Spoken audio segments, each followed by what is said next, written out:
BNP BNP যে nomination দিছে ওই ঋণ খেলাপিদের, অবশ্যই টাকার বিনিময়ে ওই ঋণ খেলাপিরা টাকা দিয়া নমিনেশন কিনছে বিএনপির কাছ থেকে, যে জন্য ওই নির্বাচন কমিশন পর্যন্ত জয়া মির্জা ফখরুলরা সুপারিশ করে তাদের নমিনেশন গুলা বৈধ করিয়ে আনতেছে। এর পেছনে মির্জা ফখরুল ইসলামদেরও যে হাত আছে ওই নমিনেশন বৈধ করার পেছনে। এখন ফেরদাউস আজিজ স্যারের কাছে প্রশ্ন, এখন কি বিএনপি আসলে ইচ্ছাকৃতভাবে এই ঋণ খেলাপিদের জন্য সুপারিশ করতেছে নির্বাচন কমিশনে, এবং নির্বাচন কমিশন কি আসলে ভয়ে তাদের নমিনেশনটা বৈধ ঘোষণা করছে? আশা করি এটা একটু আলোচনা করবেন এই বিষয়ে। যে ধন্যবাদ। জি, এখানে আমি আমার প্রথম আলোচনায় বলেছিলাম দলগুলোরও দায়িত্ব আছে, নির্বাচন কমিশনের দায়িত্ব আছে, সরকারের দায়িত্ব আছে। আচ্ছা, যার যার দায়িত্বের জায়গায় ঘাটতি রয়েছে। প্রশ্নগুলো একটু শেষ করে নেই, প্রশ্ন শেষ করে তারপরে জি, আচ্ছা, ঠিক আছে। আসসালামু আলাইকুম সবাইকে। ধন্যবাদ Ferdous Aziz sir for your service you serve our country, and thank you everyone.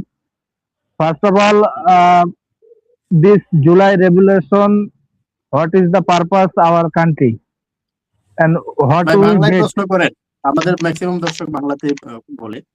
আচ্ছা, আসলে কথা হচ্ছে কি যে এমপি মিন্স ল মেকার, আমাদের যারা ল মেকার হবে তারা যদি চোর হয় তাহলে তারা দেশ ও জাতিকে কি দিবে, একটা প্রশ্ন। দ্বিতীয় প্রশ্ন যে আমাদের সংস্কার, আমাদের বিচার সবকিছু বাদ দিলাম, এখন আমরা যাদেরকে নমিনেশন দিচ্ছি এরা যদি প্রথমেই লোন ডিফল্টার হয় তাহলে এরা কি সংসদে যাওয়ার পরে এরা কি দেশের টাকা চুরি করবে না করবে না? আমি অনেক কথাই বলতে চাইছিলাম, আসলে সরি টু সে আমি আসলে আর কিছু বলতেছি না, যেহেতু শ্রদ্ধেয় স্যার আছে। সবাইকে ধন্যবাদ, এই প্রশ্নের উত্তরটা দিব। আসসালামু আলাইকুম। ওয়ালাইকুম আসসালাম। মিজান। বিসমিল্লাহির রহমানির রহিম। আসসালামু আলাইকুম। শোনা যাচ্ছে কি? জি, হ্যালো, জি, শুনতে পাচ্ছি। মনিরুজ্জামান ভাইয়ের কাছে প্রশ্ন, যে উনি যে বললো ঋণ খেলাপি বা দ্বৈত নাগরিকদের নমিনেশন দেওয়া গ্রহণযোগ্যতার ব্যাপারে উনি দাবি করলেন, উনি কি চাচ্ছেন বাংলাদেশের অর্থ লুটপাট করে বিদেশে নিয়ে যাওয়ার পক্ষে? একটা প্রশ্ন। দ্বিতীয় প্রশ্ন, বিএনপি কি আসলে দেশের জন্য রাজনীতি করে নাকি ব্যবসা হিসেবে রাজনীতি করে? দ্বিতীয় প্রশ্ন। আর একটা প্রশ্ন, তিনটা প্রশ্ন আমার। বিএনপি কি যেভাবে নারীদের উপরে হামলা করতেছে, মানে বিরোধী দল দমনে নিপীড়নে নারীদের উপর ন্যাক্কারজনক হামলা করতেছে, এটাই কি বিএনপির মূল আদর্শ? এই তিনটা আমার প্রশ্নের উত্তর দিবেন উনি। ধন্যবাদ। ধন্যবাদ। আসসালামু আলাইকুম। জি, আসসালামু আলাইকুম মনির ভাই, আপনি আমাকে আপনার লাইভে গুরুত্বপূর্ণ প্রশ্ন করার সুযোগ করে দেওয়ার জন্য। আমার একটি প্রশ্ন এমডি নুরুজ্জামান, মনে হয় পলিটিক্যাল অ্যানালাইসিস্ট, ওনার কাছে। গতকাল জামায়াতের একজন মানে অনেক বড় জায়গার, ঢাকার একটা এলিট জায়গা, তার যে প্রার্থী মোহাম্মদ খালিদুজ্জামান, আমরা ইতিপূর্বে ফ্যাসিস্ট আমলে আমরা ওবায়দুল কাদেরের একটা বক্তব্য শুনছিলাম যে এই জনগণকে ঠেকাইতে আমার ছাত্রলীগই যথেষ্ট। তো সেই নির্বাচন সামনে, 12 তারিখ নির্বাচন, তার আগেই ঢাকার একটি আসনও তাদেরকে দেওয়া হবে না, আমরা একটা আসনও দিব না, আমরা ওদেরকে সাইজ করব। এই যে সন্ত্রাসীমূলক কথা একজন প্রার্থী কিভাবে বলতে পারেন, এটাও উনি বিশ্লেষণ করবেন। আর দ্বিতীয় যে প্রশ্ন, আজকে আমাদের জন্য যে একটি জুলাই সনদ তৈরি করলো, যেটাকে আমি একটা জিনিস বলি, এই প্রশ্ন এইটা কে বলেছে একটা প্রার্থীকে কেউ অন্য দলকে দেওয়া হবে না? কে বলেছে? কোন প্রার্থী? এটা খালিদুজ্জামান ঢাকা 17 আসনের, যেটা ভিডিও তো সারা বিশ্ব ভাইরাল হয়ে গেছে। হ্যাঁ, বুঝতে পারছি। হ্যাঁ, সারা বিশ্ব ভাইরাল হয়েছে। উনি কিভাবে ওবায়দুল কাদেরের মতো কথা, কিভাবে 5ই আগস্টের পর ওরা কোন সন্ত্রাসী কার্যক্রমে এই কথাটা বলল, এটা এক নাম্বার। দ্বিতীয়ত আমার একটা প্রশ্ন, হ্যাঁ, জামায়াতের প্রার্থী ডক্টর খালিদুজ্জামান, যার সার্টিফিকেটও ভুয়া অবস্থানে আছে। এবং দ্বিতীয় আমার যে ডাক্তার প্রশ্ন, খালিদ উনি বলেছিলেন যে সব সাইজ হয়ে যাবে ঢাকায় হ্যাঁ, কোনো সিট দেওয়া হবে সবাইকে সাইজ করে দিব, ঢাকায় কোনো সিট ওদেরকে দেওয়া হবে না। না। সবাইকে সাইজ তাহলে করে দেব বলে নাই, সব সাইজ হয়ে যাবে, সাইজ হয়ে যাবে এবং হ্যাঁ, করে সব দেব সাইজ মধ্যে হয়ে যাবে। পার্থক্য আছে। ওকে, সব সাইজ হয়ে কাউকে যাবে, seat দেওয়া হবে সব না। সাইজ হয়ে যাবে। তোমরা ওই জায়গায় যাও, একটা মিটিং আছে, ওখানে আলোচনা হবে। হ্যাঁ, তো যাই কাউকে হোক, seat এটা দেব গেল না। আমার। হ্যাঁ, কাউকে কোনো সিট দেব না, তাদেরকে কোনো সিট দেব না, এটা গেল। দ্বিতীয় প্রশ্ন হচ্ছে, আমাদের জামায়াত ইসলামের আমিরে জামাত বলেছেন যে আমরা সুদবিহীন ঋণ দেব।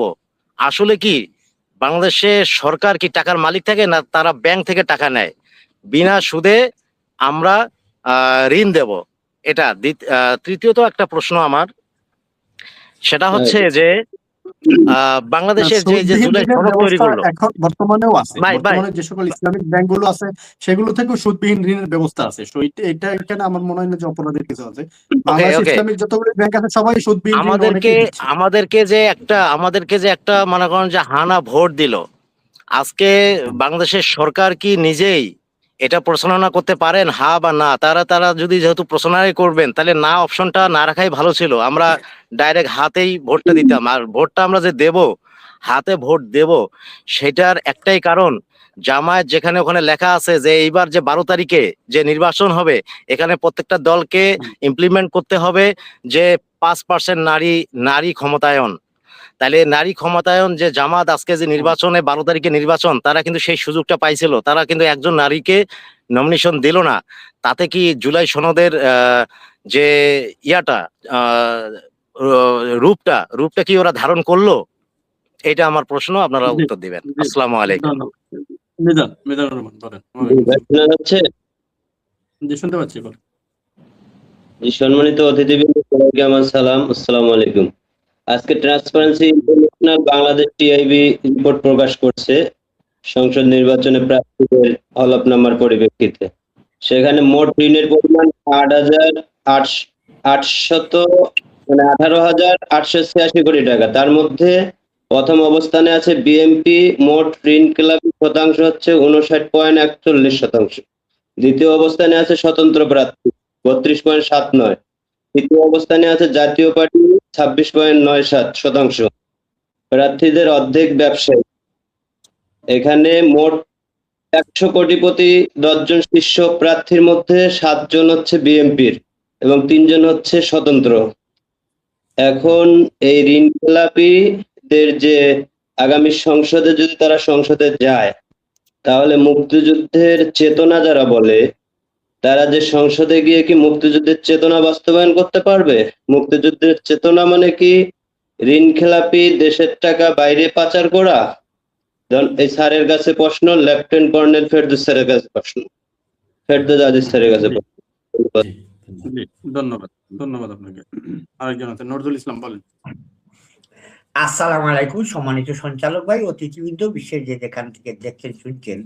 নির্বাচন কমিশন প্রার্থীদের মনোনয়নপত্র গ্রহণ করলেন এই চর্তে যে দ্বৈত নাগরিকত্ব, ওই বিদেশি নাগরিকত্ব ক্যান্সেলের আবেদন করেছেন। নির্বাচন কমিশন এটা করতে পারেন কিনা, যেহেতু দ্বৈত নাগরিক কোনো নমিনেশন নির্বাচনে দাঁড় হতে পারেন না সংবিধানের ৬৬ নম্বর ধারায়। আসি ঋণ খেলাপির ব্যাপারে। ১৭০০ কোটি টাকায় একজন ব্যক্তি, ৪৫ জন ব্যক্তি ঋণ খেলাপি। প্রথমে নির্বাচন কমিশন রিজেক্ট করেছে, কোর্টের মাধ্যমে তাদের মনোনয়ন বৈধতা ঘোষণা করা হয়েছে।